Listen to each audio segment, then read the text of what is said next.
Okay, so this is the solutions to the 2 practice problems from the previous video. Okay, remember, anytime you're trying to find the unknown molarity or an unknown concentration, you can use the dilution formula. Instead of M1V1 and M2V2, we, for titrations, use M acid, molarity of the acid, and volume of the acid, and then the base and the base. Okay, so the first thing that you have to do after you read the formula, right, and I always teach you to make sure you circle your givens and kind of get yourself organized, but the first thing that you need to do is write out that neutralization reaction. Anytime you are mixing an acid and a base, it's going to produce water, which I'm okay if you write as HOH. It's a liquid, right? Everything is aqueous. Check your other product. Check your salt to be sure. But water is a liquid. Okay, I'm okay if you write it as HOH because it does make balancing a little bit simpler.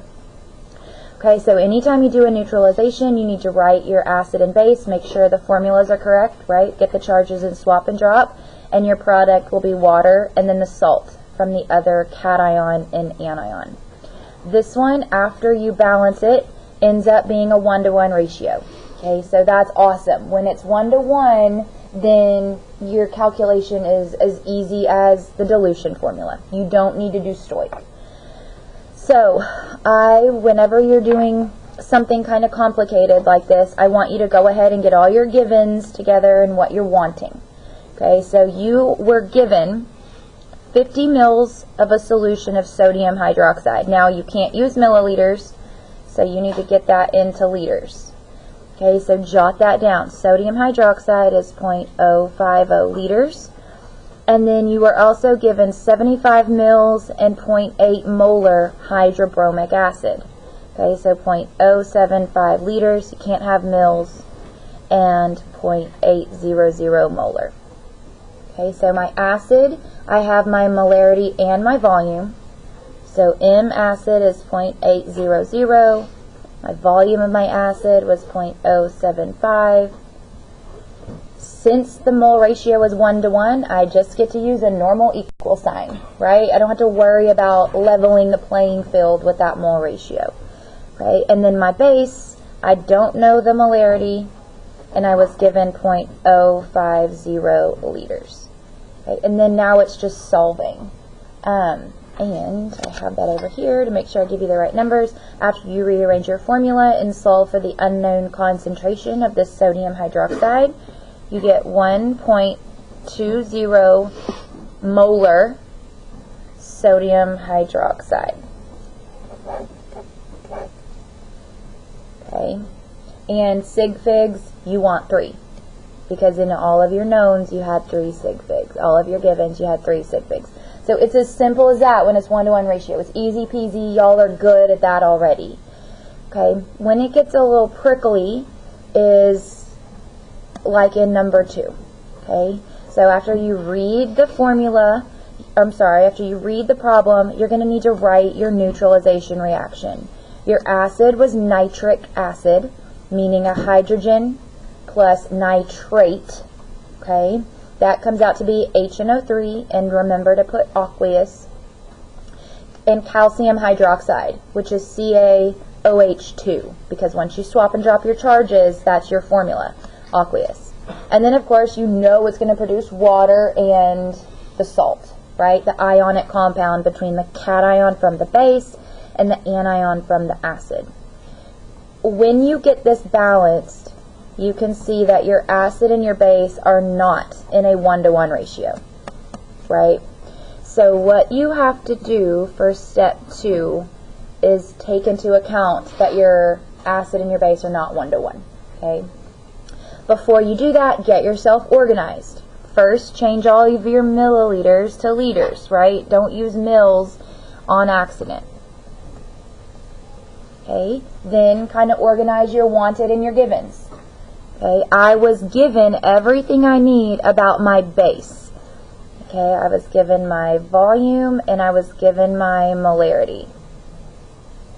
My acid, I am solving for its molarity, but I was given 0.0524 liters.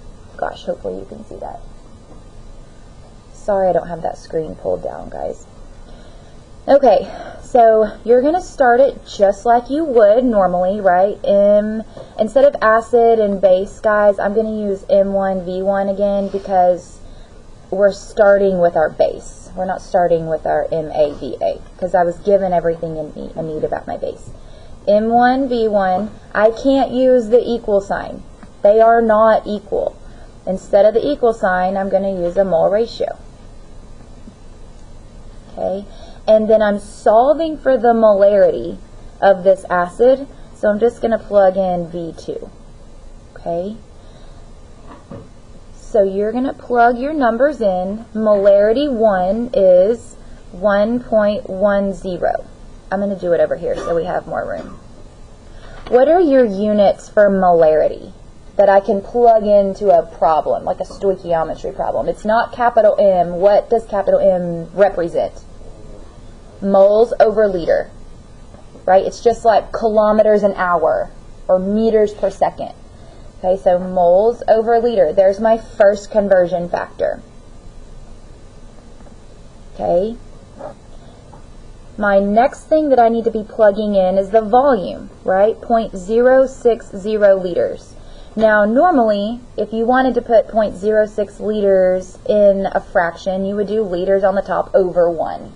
But with conversion factors, it's okay to flop them, okay? Why do I want oh, well, it's working out just fine that way. Never mind. You can flop those. If you want the one on top or the one on bottom, it doesn't matter.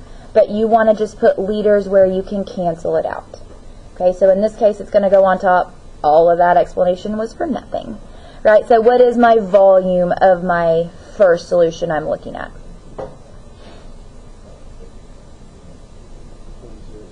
0.060, right? That we just started with the solution. You start with the one you have all of your givens about. Okay, so 0.060 liters, and just put it over 1. Okay, I like to keep it in fraction form. Now, I need to keep going. Instead of an equal sign, I'm going to use the mole ratio, right? So this was over calcium hydroxide. I've canceled out liters. What needs to go in the bottom in order to cancel out moles? Moles of calcium hydroxide. How many moles do I have? 1. Okay, but now I need to get into nitric acid, so I'm going to put moles of, oh my goodness, nitric acid. And how many moles of that do I have? 2. So you see that we're just turning this into a Stoich problem, right? So now I've canceled out moles of calcium hydroxide and I'm in moles of HNO3. But I don't want moles, I want molarity, right? I want the concentration. What was the unit of M again? Moles per liter. So you're going to just go one more step and get liters on the bottom. Right? You're just dividing by your liters. If you had plugged all this into your formula and you were solving for molarity, in the end, you would just be dividing by your volume, right? So you want moles on top. You don't want to cancel that out. What goes on the bottom? What's the only number I haven't used? Liters. 0.0524 liters of HNO3, and you can just put it under 1, right? You can do what you want with the conversion factor. Doesn't matter which one goes on top or bottom. You're just trying to put your units where you want them. Okay, so we have moles and liters left. Moles per liter, which is molarity, right?